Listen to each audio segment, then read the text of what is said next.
of these like deep conversations that we have with men are just about them. They're not that deep. They're just a man monologuing about some stuff, right? Or this is like even more important. It is a man testing you. And I'm going to give you a personal example in a minute. This comment on my YouTube made me think of it. Me and my ex's deep connections and conversations were all about him. Every conversation was about him and his life. And this is one of the things that, men are like, oh, we can't be emotional. We can't open up. We don't feel safe. I can feel vulnerable with you. I can be myself with you. No. If you're the only person that man can be vulnerable with, you got a problem. I mean, he's your problem, and he's got a lot of problems. A, you're going to be his therapist. B, he hasn't done like any therapy or anything. He has no friends other than people he can go, play games with and go, hunting or climbing or like whatever crap. And then none of that is about intimacy anyway. So don't buy it, first of all, because it might be a lie, but it's probably the truth. And if it's the truth, that's terrifying. And this man is going to exploit the crap out of you. Free therapy, but you're not getting $300 an hour for that. They're going to suck the life out of you, drain you. Parasites, soul diggers, is one of my commenters said once. And gold diggers, because all that emotional labor is valuable and they get it for free. But here's the thing, in terms of testing, if your deep connections are about them opening up to you, they're doing that to make you feel special. And they're doing that to see how you react. And God, I can't believe I missed this. But when I met the first real conversation I had with my abusive ex, because we worked together, so we never had opportunities to have real conversations. The first real opportunity for conversation, he showed me his schmuicide scars and stab wounds. And I was like, oh, wow. But the schmuicide one got me. I was like, oh, my poor empathetic heart. Now all my walls are down. All my red flag alerts are crushed by my, oh. They're counting on that. They love that because especially if you have codependency issues, one of our problems is that we completely lose ourselves, completely disconnect from ourselves and are and everything's about them. So the part of me, and there's a little voice, that intuitive voice that was buried under trauma responses and all the other stuff and ego and fear and, me thinking he's hot. He really wasn't actually. A little voice was like, Melanie, do you really want to go date somebody who's attempted suicide? Here's the thing. I don't think he ever had.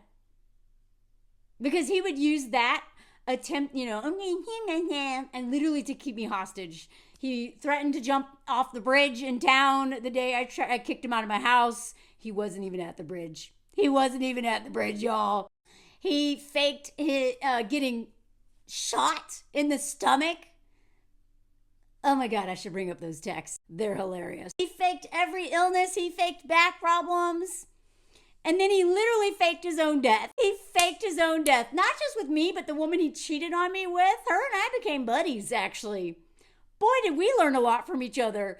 I swear, y'all, as much as we want to hate the other woman, chances are this fool did the same thing to you they did to them and the woman before and all the women after. And you can actually learn a lot from each other and actually help each other heal instead of hating all them. But he faked his own suicide with her too, right? So this man learned in that first conversation with me that I didn't see that as a red flag, that I immediately all my walls dropped. I'm not somebody who is intimate easily with people, or I wasn't, especially before. I was very guarded. I hadn't been in love before the age of 36, and then this relationship was not love in the end. It was limerence, codependency, trauma responses, and all kinds of things. But it was not love. I thought it was love. But I hadn't even dated anyone seriously before that. And so this man knew that part of my story. He had listened to my podcast too. He had listened to me tell stories on Riff. He knew enough so when he mentioned the schmuicide and that, big tough climber Melanie who nobody can get in here, it worked. And he used that to control me for the whole relationship, faking illnesses, injuries, getting pew-pewed by a cowboy in town. Literally, schmooze, everything. Because he knew that I would crumble. Okay, I just found them, y'all. Look at this. They say stuff like this. No, I'm bleeding from areas that aren't supposed to. I feel sick all the time. No appetite. Weaker than all hell. This guy thought he was a cowboy, I swear. Ears, nose, cock, places that should not bleed. Oh, blah, blah, blah. Who cares? And then he's like, not doing okay at all. No shower in 2 days. Ears, nose, ass, cock, places shouldn't bleed. Idiot. Got shot last night, thank you very much. Glad to know you have that kind of cabal. What? By who? What are you talking about? You got shot? Don't know, but your name came out of their mouth. You can't fucking spell. It's there. Their. Oh, he's worse at spelling. That's all you need to know. I can go to work because I was sick all morning and afternoon, so I'll call. Blah, who cares? I don't believe you. How could you get shot and not need to go to the hospital? Because I got shot before and took care of it on my own with needle and dental floss. What the hell? What? I want to pick. Even when I got stabbed, I used a needle and dental floss. Where did you get shot? Where did it happen? Like, what?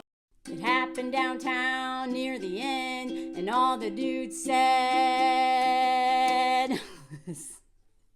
this is from Melanie. What? I don't know a single person who would shoot you. And I certainly didn't. So don't do all this. Don't do all this. Block. Like, look at all that I'm doing. I know this is insane, and I'm still talking. And this is when Jake told me that he had unalived himself.